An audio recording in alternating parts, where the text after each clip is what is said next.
I've been doing a lot of studying about World War II and the build-up to World War II, and history always repeats itself. Populism, nationalism, and anti-Semitism, as we have seen in Pittsburgh this weekend.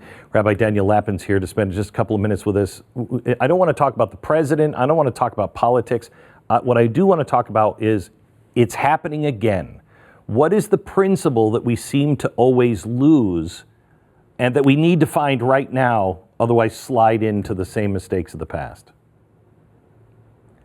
Glenn, I think that if we're going to talk about the Pittsburgh shooting, then I'm not really sure it should be discussed in the context of anti-Semitism.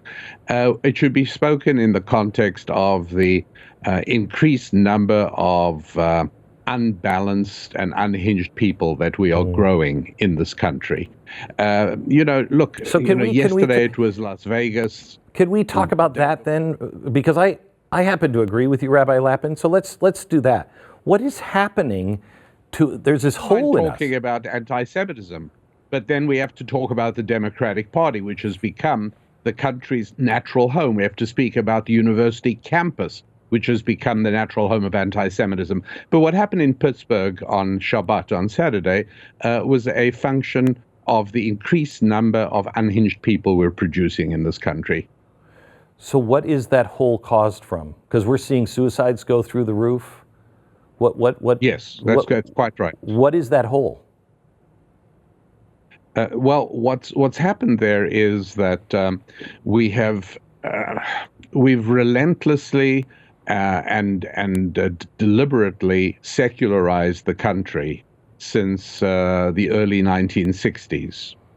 And what we've tried to do is replace the spiritual vacuum that is the natural consequence of a widespread steamrollering of a secularization policy.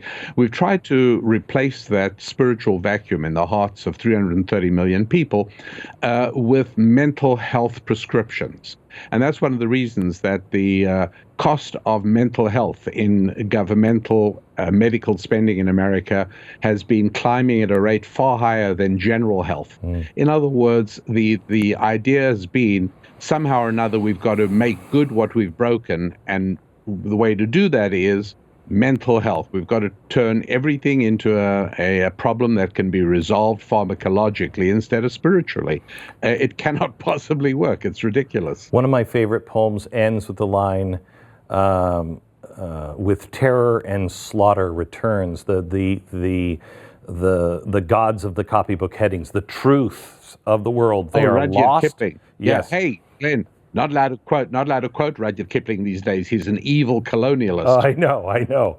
But we are going to, I fear we are seeing the beginnings now of that time where with horror and bloodshed, these truths are going to be restored eventually.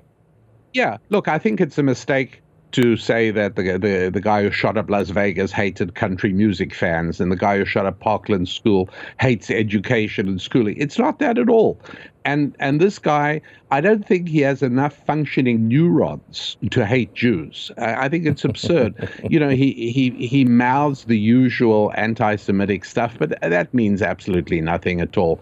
He's a sick puppy, and I'm always in favor of capital punishment for serial murderers, so let's go with it. But the notion that this has to be resolved by curing the country of anti-Semitism, come on, do me a favor. In the last 2,000 years, there's not been a country where Jews have lived as prosperously and as tranquilly as the United States of America. And that has been because of the country's Christian heritage. Not in spite of it, because of it. America's Bible Belt is Judaism's safety belt. Now that we have turned religion into the enemy and stripping it meticulously out of the schools, why is anybody surprised that kids are growing up with a great big spiritual vacuum in their hearts? I am not, and I wish I had more time, as always, to talk to you. Rabbi Daniel Lapin, thank you so much.